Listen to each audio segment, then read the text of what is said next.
Hi, this is Cllrs John Clare. As you can see, I'm stood by a dog bin that we just put in, and this is the second of my trips around the ward where I'm showing you local places where the three county councillors, Joan Gray, Mike Dixon and myself, have actually achieved something in our area, and I'm telling you all about it.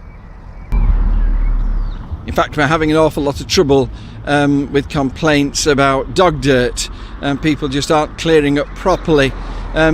It's difficult to know what to do about this, apart from having thousands of wardens patrolling everywhere in the county all day, every day. It has to be more about provision and education. This is the provision part. We've put in a number of new dog bins through the area, including 2 along this path here. Actually, this path has been a bit of a trouble. It was one of those areas where, when they finished all the building and everything, it really belonged to no one. It was nobody's responsibility.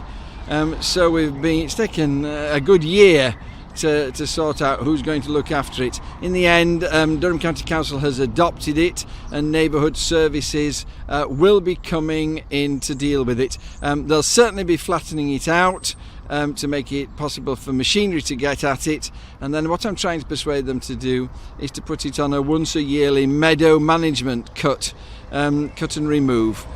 What that will do is slowly over time it will help the indigenous flora to come through and stop the rank weeds developing, and we might get something which is environmentally valuable at the end of it. This is the Suds Pond. £1/3 of £1 million worth of drainage arrangements here. If you look over the far side, you'll see the exit. The idea of this is that it's a large bowl. When it rains, all the water does not rush into the River Skerne and flood Darlington.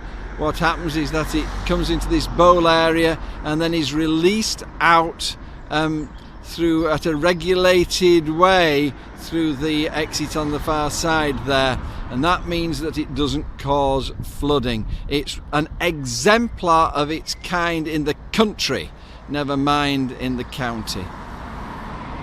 As well as being a suds pond, however, it's also been designed as a nature reserve. Actually, we spent an awful lot of money planting it up, plug planting it with relevant flora, natural flora. Then we were scuppered by 2 people who decided it was a good place to keep their horses, which promptly trampled half of them and ate the rest. So goodness knows what's going to come up. It's not quite as exciting as we'd hoped it was, but nevertheless, over time, as we practice meadow management on this, it will develop. The reeds are beginning to grow up round the edge of the pond, you'll notice, and this is a very beautiful nature reserve. A man who takes his wife for a walk in a wheelchair regularly asked could they have somewhere where he could sit down halfway round, and so neighbourhood services put this here. They not only put this here so you can look out over this wonderful nature reserve, but they have cut down all the grass and they keep it close cut so that we can sit here and enjoy the view. It's not all easy, and this Cabinet 23 has caused me ever so much trouble.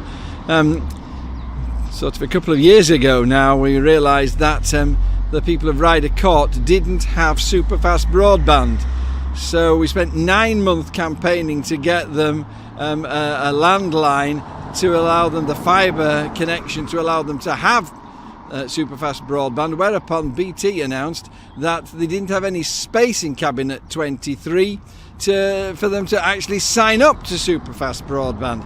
So then it took another 9 months of campaigning to get BT to put this extra bit on the right there, which has 100 extra pots, and so people could sign up. That is now full, and we're having to start again at the very beginning, campaigning to get superfast broadband provision for the people of this area. An ongoing story, that, not one yet. But all in all, is this not the most beautiful place to live? How lucky are we?